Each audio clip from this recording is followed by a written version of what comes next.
हाँ तो मेरे प्यारे लॉलीपॉप, कैसे हो? आशा करता हूँ अच्छे ही होंगे। तो आज हम लोग फिर से मौजूद हैं एक नई क्लास के साथ, जिसमें गदखंड का जो है यह चैप्टर हमारा कौन सा होगा?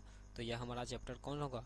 तीसरा चैप्टर होगा, जिसका जितना भी ऑब्जेक्टिव होगा हम उन सभी को सॉल्व करेंगे। इससे पहले हमने आपको इस चैप्टर के बारे में क्या किया है, पूरी जानकारी दे दिया है। तो आइए देखते हैं इसका पहला क्वेश्चन। ठीक है, पहला क्वेश्चन है कि मैक्स मूलर का जन्म आधुनिक जर्मनी के किस नगर में हुआ था? तो आपको यहाँ पे ऑप्शन सुनना है कि डेसार्ट, हेसेस, बेवरिया या थुरिंगिया। तो आपको यहाँ पर आंसर में क्या देना है? तो आपको आंसर में याद रखना है कि यहाँ इनका जन्म जो है क्या हुआ था, डेसार्ट में हुआ था। अगला है कि भारत किसकी भूमि है? भारत किसकी भूमि है? पहला है पाश्चात्य संस्कृति की, ब्राह्मण या वैदिक धर्म की, लैटिन संस्कृति की या सीरियाई संस्कृति की। तो आपको यहाँ पर आंसर में याद रखना है कि यह भारत जो है हमारा ब्राह्मण और वैदिक धर्म की भूमि है। अगला है कि मेघदूत नामक पुस्तक का अनुवादन मैक्स मूलर ने किस भाषा में किया है? तो देखो हमने आपको ये बताया है, पहला है ग्रीक भाषा, दूसरा है लैटिन भाषा, और तीसरा क्या है, हिंदी भाषा, और चौथा है जर्मन भाषा। तो यहाँ पर आपको यहाँ पर याद रखना है कि यह जो है मेघदूत नामक पुस्तक को इन्होंने किस भाषा में लिखा है? तो जर्मन भाषा में लिखा है। अगला है कि मैक्स मूलर को वेदांतियों का वेदांती किसने कहा था? देखिए, पहला है गांधी जी, स्वामी विवेकानंद, तीसरा अंबेडकर, और चौथा क्या है, गुनाकर मूले। तो आपको यहाँ पर आंसर याद रखना है कि इन्होंने किसने कहा था इन्हें वेदांती का वेदांती? तो आपको याद रखना है स्वामी विवेकानंद ने कहा था। अगला है कि संस्कृत भाषा और यूरोपियन भाषा का तुलनात्मक व्याख्यान किसने दिया? पहला मैक्स मूलर ने, दूसरा गुनाकर मूले ने, तीसरा नलिनी बिलोचन शर्मा ने या नलिनी बिलोचन ने, या चौथा अमर कांत ने। तो आपको यहाँ पर आंसर याद रखना है कि यह जो है मैक्स मूलर के द्वारा ही क्या किया गया था, दिया गया था। ठीक है, सॉरी। आगे देखते हैं। आगे है कि महारानी विक्टोरिया ने नाइट की उपाधि किसे प्रदान की थी? पहला मैक्स मूलर को, दूसरा अमरकांत को, बिरजू महाराज को, अशोक वाजपेयी को। तो आपको जो है इसका आंसर जो है क्या करना है, कमेंट बॉक्स में बताना है कि महारानी विक्टोरिया ने किसे कहा क्या दिया था, नाइट की उपाधि दिया था। अगला है कि कंठ और केन उपनिषद का अनुवादन मैक्स मूलर ने किस भाषा में किया है? कंठ और केन का उपनिषद का अनुवादन कौन सा मैक्स मूलर ने किस भाषा में किया है? पहला ग्रीक भाषा, दूसरा हिंदी भाषा, तीसरा जर्मन भाषा, और चौथा है लैटिन भाषा। तो आपको यहाँ पर आंसर याद रखना है कि इन्होंने किस भाषा में किया था? तो जर्मन भाषा में किया था। अगला है कि लीजिंपिंग विश्वविद्यालय में मैक्स मूलर ने किस भाषा का अध्ययन किया था? तो आपको याद रखना है, पहला क्या है, हिंदी भाषा, दूसरा जर्मन भाषा, तीसरा संस्कृत भाषा, और चौथा उर्दू का। तो आपको यहाँ पर याद रखना है कि ये जो है ना संस्कृत भाषा का क्या किए थे, अध्ययन किए थे। अगला है कि यूनान व रोम के संपूर्ण साहित्य से कहीं अधिक विशाल है किसकी भूमि?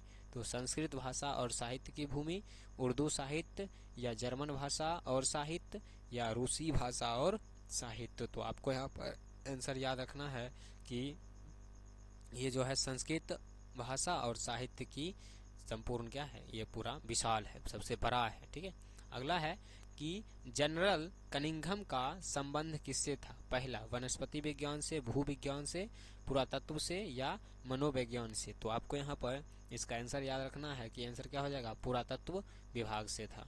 अगला है कि 172 दारिस नामक सोने के सिक्के का घड़ा कहाँ मिला था? पहला दिल्ली में, दूसरा गांधीनगर में, तीसरा बनारस में, या श्रीनगर में। तो आपको याद रखना है कि यह जो है 172 दारिस नमक सिक्का जो है कहाँ मिला था? तो बनारस में मिला था। अगला है नालंदा विश्वविद्यालय कहाँ पर स्थित है? पहला बिहार में, मध्य प्रदेश में, उत्तर प्रदेश में, या गुजरात में।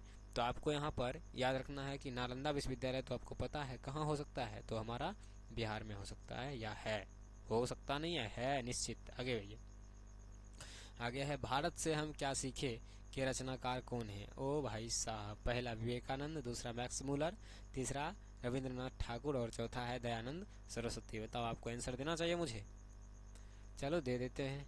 ठीक है, नहीं तू भी कहेगा कोई पॉप ले छोल चीज क्वेश्चन छोड़ ही देते हैं, ऐसा भी बोलेगा रे, बहुत मार मारेंगे। ठीक है, तो इसका आंसर क्या हो जाएगा, तो हमारा आंसर हो जाएगा बी हो जाएगा। ठीक है, आइए देखते हैं अगला क्वेश्चन। बोला निस्वंश विद्या का संबंध किससे है, पहला वनस्पति विज्ञान से, दूसरा प्राणी विज्ञान से, मानव विज्ञान से या अंतरिक्ष विज्ञान से। तो आपको यहाँ पर आंसर याद रखना है कि आंसर हमारा इसका क्या हो जाएगा, आप ही लोग बताओ। तो इसका आंसर क्या होगा, तो मानव विज्ञान हो जाएगा। क्या होगा, मानव विज्ञान से। अगला है कि वारेन हेंटिकस था पहला भारत का गवर्नर जनरल, फारस का राजा, महान दार्शनिक या प्रसिद्ध समाज सुधारक। ये तो कभी हो ही नहीं सकता इस जन्म में, तो आपको इसका आंसर याद रखना है कि इसका आंसर क्या हो जाएगा।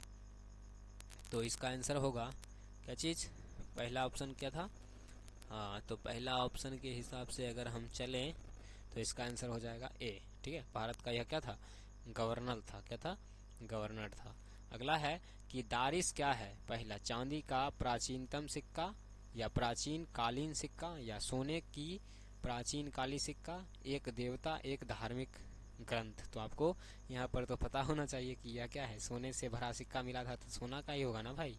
आगे, प्लेटो का संबंध किस देश से है, पहला इटली से, दूसरा स्पेन से, तीसरा भारत से और चौथा यूनान से। तो आपको यहाँ याद रखना है कि उनका संबंध जो है किसे था, यूनान से था। अगला है कि शाहनामा का रचना काल है, पहला 7वीं से 8वीं सदी, 10वीं से 11वीं सदी, चौथी से 5वीं सदी या 5वीं से 6ठी सदी। तो आपको यहाँ पर याद रखना है कि यह जो है किसके द्वारा लिखा क्या है, तो 10वीं से 11वीं सदी में क्या हुआ था, शाहनामा की रचना काल था या शाहनामा की रचना काल हुआ था। अगला है कि मुंडा किस देश की जाति है, पहला मंगोल की, चीन की, मुल्तान की या भारत की। तो आपको यहाँ पर याद रखना है कि मुल्ला जो है किसकी है, तो भारत की प्रजाति है। अगला है कि संस्कृत का अग्नि शब्द लैटिन में किस रूप में मिलता है, पहला एगिनस, आगिनस, इगिनस या ऑगेनिस। तो आपको यहाँ पर आंसर क्या याद रखना है, तो आंसर में याद रखना है इगिनस। क्या करो, नाम ही वैसा है तो बोलना पड़ता है। ठीक है, मजबूरी बस, हम जान बुझ के नहीं बोल रहे हैं। अगला क्वेश्चन देखिए, बोल रहा है सर विलियम जोन्स ने भारत की यात्रा कब की थी, पहला 1957 में, दूसरा 1750 में, तीसरा 1790 में या चौथा 1783 में। तो आपको यहाँ पर याद रखना है कि इन्होंने कब किया था, तो इन्होंने कब 1783 ईस्वी में किया था। कब किया था, 1783 ईस्वी में। अगला है कि भारत से हम क्या सीखे, भारत से हम क्या सीखे पाठ में नया सिकंदर विशेष किनके लिए प्रयुक्त किया गया है, पहला भारत के वीरों के लिए, यूरोप के वीरों के लिए, युवा अंग्रेज अधिकारियों के लिए या उपयुक्त में से कोई नहीं। तो आपको यहाँ पर इसका आंसर में याद रखना है कि यह जो है युवा अंग्रेज के अधिकारियों के लिए कहा गया है, क्या चीज़, युवा सिकंदर। अगला है कि हरकस या हर हक सर क्या थे, पहला ज्योतिषाचार्य, खगोल वैज्ञानिक या भूशास्त्र या भूगर्भ शास्त्री या वनस्पति वैज्ञानिक। तो आपको यहाँ पर याद रखना है कि यह जो है एक प्रकार के क्या थे, तो वनस्पति वैज्ञानिक थे। क्या थे, वनस्पति वैज्ञानिक। अगला है कि स्वामी विवेकानंद ने वेदांती का वेदांती किसे कहा है, देखिए पहला ऑप्शन टी.एम. इलियट को, दयानंद सरस्वती को, मैक्स मूलर को या राजा राजमोहन राय को। तो आपको इसका आंसर क्या देना है, तो इन्होंने मैक्स मूलर को कहा है। ठीक है, अगला है कि मैक्स मूलर ने डैश वर्ष की आस्था में लिपिंजिंग विश्वविद्यालय में संस्कृत का अध्ययन प्रारंभ कर दिया था। तो आपको यहाँ पर याद रखना है कि वे जो है कितने वर्ष के विद्यालय में, पहला बोल रहा है 15 वर्ष, 16 वर्ष, 17 वर्ष या 18 वर्ष। तो आपको यहाँ पर याद रखना है कि वे 18 वर्ष के जब थे तब जो है उन्होंने संस्कृत का अध्ययन करना क्या कर दिया था, प्रारंभ कर दिया था। अगला है कि पारसियों के धर्म का क्या नाम था, पहला बौद्ध धर्म, जैन धर्म, वैदिक धर्म या जरथुष्ट धर्म। तो आपको यहाँ पर आंसर याद रखना है कि उनके धर्म का नाम था जरथुष्ट धर्म। कौन था, जरथुष्ट धर्म। ठीक है, देखो अब ये काम ही नहीं कर रहा है, चलिए अब कर दिया, आगे बढ़िए। अगला है कि मैक्स मूलर का जन्म कब हुआ था, पहला 6 सितंबर 1827, 6 अक्टूबर 1827, 6 नवंबर 1823, 6 दिसंबर 1823। तो आपको याद रखना है यह जो है किसके, तो 6 दिसंबर 1823 में जन्म हुआ था। अगला है कि मैक्स मूलर का जन्म कहाँ हुआ था। पहला, रत्ना पार्क नेपाल में, या डेसाउ जर्मनी में, या वाशिंगटन अमेरिका में, या दिल्ली भारत में। तो आपको पता है कि मैक्स मूलर का जन्म जो है कब हुआ था या कहाँ हुआ था, तो आपको याद रखना है इनका डेसाउ जर्मनी में हुआ था। कहाँ हुआ था? डेसाउ जर्मनी में हुआ था। ठीक है भाई साहब, चलो हाँ चलिए आगे देखते हैं। अगला है कि मैक्स मूलर का जन्म कहाँ हुआ था। पहला, रत्ना पार्क नेपाल में, डेसाउ में। देखो ये क्वेश्चन रिपीट हो गया है, तो आपको पता है कि इसका आंसर क्या हो जाएगा, ये हो जाएगा। अगला है कि मैक्स मूलर के पिता का नाम क्या था। पहला, विल्हेम्स मूलर, हेंटिकस मूलर, जॉन्सर मूलर, या पीटर मूलर। तो आपको याद रखना है कि उनके पिता का नाम क्या था, विल्हेम्स मूलर नाम था। क्या था? विल्हेम्स मूलर नाम था। अगला, नालंदा विश्वविद्यालय की स्थापना किसने किया था। पहला, कुमार गुप्त ने, अशोक ने, या कनिष्क ने, या अजात अजात शत्रु ने। तो आपको याद रखना है कि नालंदा विश्वविद्यालय का जो है कौन किया था, तो कुमार गुप्त ने किया था स्थापना। अगला है, कौन प्राचीनतम भाषा है। पहला, हिंदी, दूसरा संस्कृत, तीसरा मराठी, उर्दू। यहाँ भी आपको याद रखना है कि हमारा जो है संस्कृत जो है बहुत ही प्राचीनतम है। ठीक है, यानी इसमें शब्द भी बहुत ज़्यादा मिलते हैं।